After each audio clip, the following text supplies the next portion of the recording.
Recibimos con mucho gusto a la doctora Beatriz Martínez del Observatorio Metropolitano de Puebla, querida amiga, la primera del año en esta serie de colaboraciones que pues iniciamos en este 2024 en Contigo Puebla. Amiga, para hablar del radar económico para México, un año sin duda alguna importante, no solo en la política, sino también pues en las consecuencias económicas que estaremos viendo del actual periodo de gobierno y qué se espera para nuestro país también en este año que comienza. Mi querida Betty Martínez, bienvenida. Hola, mi querido amigo Luis Fer, qué gusto saludarte, desearte lo mejor, agradecerte un año más juntos de los ya casi 10 años en que nos hemos acompañado y nos has dado esta apertura. Y pues sí, como bien lo comentas, hablarte de este radar económico que si bien tiene que ver con las cuestiones de decisiones políticas, particularmente del gobierno actual, también tiene un parteaguas súper importante que tiene que ver con la pandemia. Este radar económico lo emite el Instituto Mexicano para la Competitividad, pero insisto, de lo que hay que recalcar es los análisis que hacen de este primer semestre y, por ejemplo, hablan del crecimiento del PIB, ha mostrado un ritmo robusto. Recordemos que, pues, en un mundo globalizado, las decisiones que se tomen también depende de lo que esté pasando en otras latitudes. En este tercer trimestre, por ejemplo, en el primer trimestre del 2023, perdón, la economía nacional registró un crecimiento anual de 3.3%, a pesar del que el crecimiento se ha desacelerado durante el último año.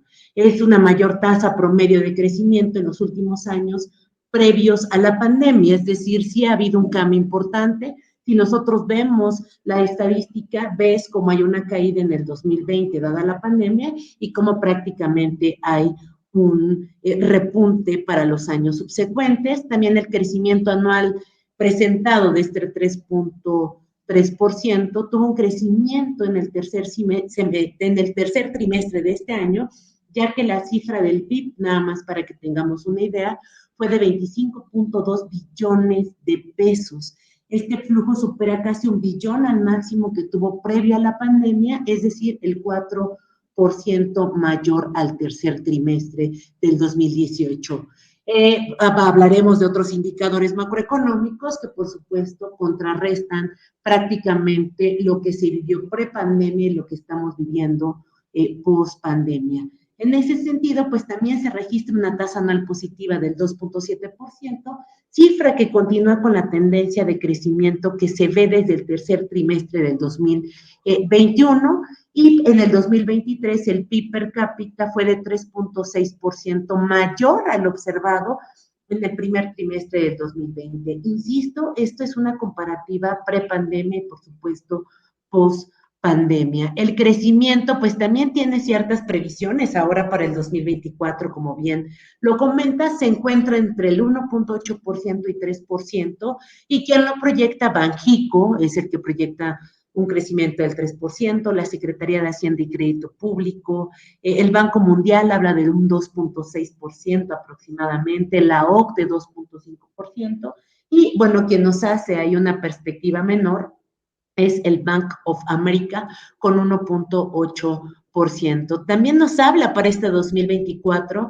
de los sectores más dinámicos o que van a tener mayor dinamismo, que será, por ejemplo, la construcción, los servicios de esparcimiento, la información en medios masivos de comunicación, servicios profesionales y científicos, transporte y correo de almacenamiento. Obviamente tiene que ver con esta terciarización de la economía, estos últimos mencionados, servicios de alojamiento temporal, comercio al por menor, servicios corporativos, servicios financieros y pues el comercio al por mayor, minería y en los últimos lugares las actividades legislativas, gubernamentales y también los servicios de salud, ¿no? El consumo también es un motor crucial para la economía.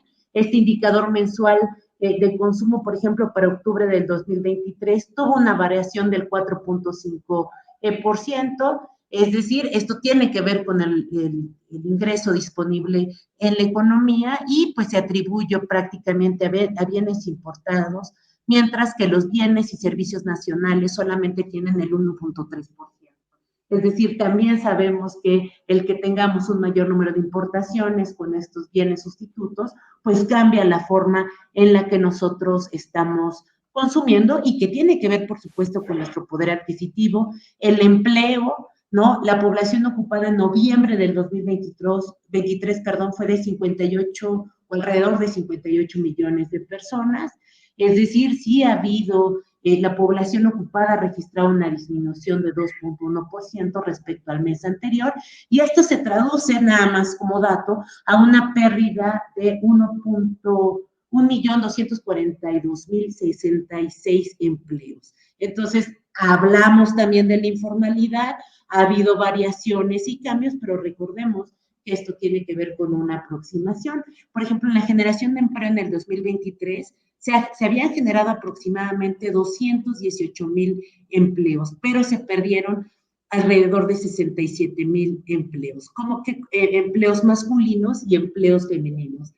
Ahora es una tasa mayor de empleos masculinos los que se pierden que los de empleos femeninos, pues dadas todas estas políticas de inclusión, paridad que escuchamos actualmente y que han tratado de implementarse. Y si quieres, para ir cerrando el tema de la inflación, en algunos productos de la canasta básica se mantuvo por encima del 15% anual en diciembre del 2023, que ha incrementado, por ejemplo, más un 82.2%, la cebolla, el frijol un 19.9%, el jitomate un 6.2%, el bistec un 2.3%, el arroz 1.2%, y ha habido otras variaciones interesantes a la baja como el pollo, aceites y grasas, chuleta de cerdo, la cebolla, y quienes han mantenido una variación relativamente estable es el papel higiénico, las tortillas de maíz, el huevo y el atún. Es decir, sí se hace un análisis de lo que está pasando con la inflación y, por supuesto, recordándolo, la inflación es más alta para aquellos hogares con ingresos más bajos, está demostrado en términos de consumo, y la inflación pues sí nos afecta a todos, pero por supuesto a los que menos tienen, y ese análisis también se hace de manera específica para las líneas de pobreza extrema. Recordemos que son los que no tienen cubiertas al menos 3 de sus 6 necesidades sociales, y tiene que ver con la canasta alimentaria. También el 37% de la población está en pobreza laboral, es decir, no puede adquirir el valor de la canasta alimentaria básica, ¿no? Grosso modo, es prácticamente lo que veremos en la economía, lo que vimos, lo que veremos, y esto puede cambiar por una serie de circunstancias globales que se pueden ir presentando. Mi querida Betty Martínez, resumiendo, en este 2024 estaríamos de acuerdo con la expectativa tanto de organismos nacionales como internacionales, estaríamos creciendo al ritmo que más o menos la economía mexicana llevaba antes de la pandemia, es decir, entre el 2 y el 3% anual del crecimiento del Producto Interno Bruto, del PIB. Pero como bien dices, estas noticias halagüeñas que a final de cuentas crecer es mejor que decrecer, ir para adelante es mejor que ir para atrás, sin duda alguna, pero lo que nos habla sobre la creación de empleos, que a pesar de los aumentos del salario mínimo y a pesar incluso de, pues, de las entregas monetarias directas a adultos mayores o a estos programas para jóvenes, becarios, etcétera, lo que estamos viendo es de que realmente la gente, vaya, que el país no está produciendo la riqueza necesaria para entonces mantener a las personas con un empleo, vaya, bien remunerado, y que a final de cuentas también a la par la gente pues vaya teniendo los servicios públicos que le ayuden a sobrellevar la vida, ¿no? Salud, educación, que pues a final de cuentas son esenciales para la vida, pero especialmente esenciales para la economía. Digamos, mi querida Betty, que ahí hace falta como que atornillar, ¿no? Hace falta que realmente la economía mexicana produzca riqueza, porque si no, pues lo que estaríamos viendo es esta pues riqueza ficticia de repartir dinero o aumentar salarios cuando detrás no hay riqueza que la sustente, y pues de ahí las inflaciones, mi querida Betty. Es muy, muy complejo, Luis Fernando, porque incluso hablando por ejemplo, las jubilaciones, Ujú. si te fijas, el crecimiento de la población no va al mismo ritmo que en otros momentos. Es decir, en promedio hoy se tienen dos hijos, un hijo, o incluso hoy las nuevas generaciones no quieren tener hijos. Y eso también tiene que ver con este ejército industrial de reserva, en este modo de producción capitalista que permita reproducir la riqueza, no para todos, sino a veces para los más ricos, hablando de la desigualdad. Sumado a ello, El salario mínimo que ha crecido de manera exponencial, se dice políticamente, a la par ha crecido la inflación, ¿no? Entonces, aunque supongamos que ganamos un poco más, aún así la inflación va mucho más rápido que nosotros. En términos de los empleos, seguimos con la informalidad, que es una sombra que no va a permitir que esto llegue, por ejemplo, gran parte del IVA, ISR, el IVA sí y el IEPS también, pero el ISR llega a las arcas gubernamentales para que se puedan satisfacer las necesidades básicas. Lo dices, creo que bien, es una riqueza ficticia, porque seguimos bajo la hipótesis de que son necesidades ilimitadas con recursos sumamente limitados para satisfacer las necesidades de 126, más de 126 millones de personas, y sumado a ello, en términos presupuestales, recordemos que más del 33% del Producto Interno Bruto se va para el desarrollo social.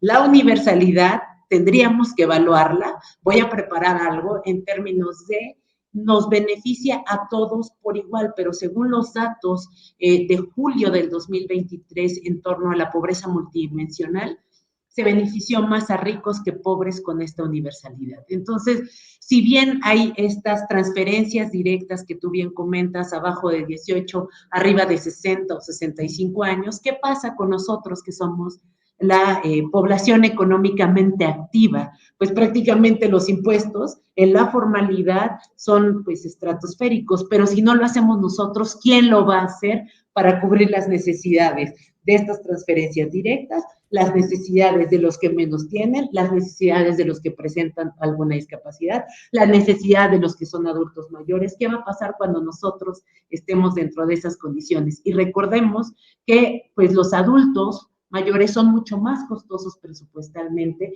que, por ejemplo, ahora nosotros, ¿no? Entonces, creo que es muy complejo.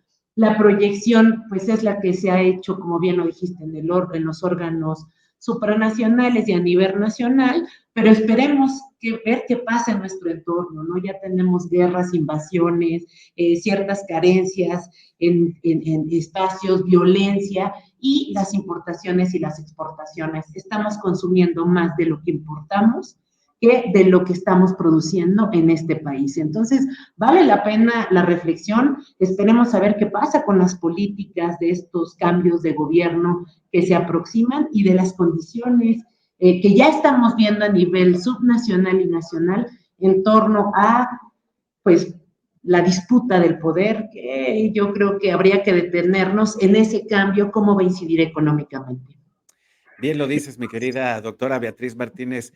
El hecho de que se hablen de políticas públicas que benefician a los que menos tienen, con las cuales yo creo que nadie estaría en desacuerdo, especialmente en apoyar, en ayudar, en permitir que las personas adultas mayores tengan una calidad de vida después de de años de jornadas laborales.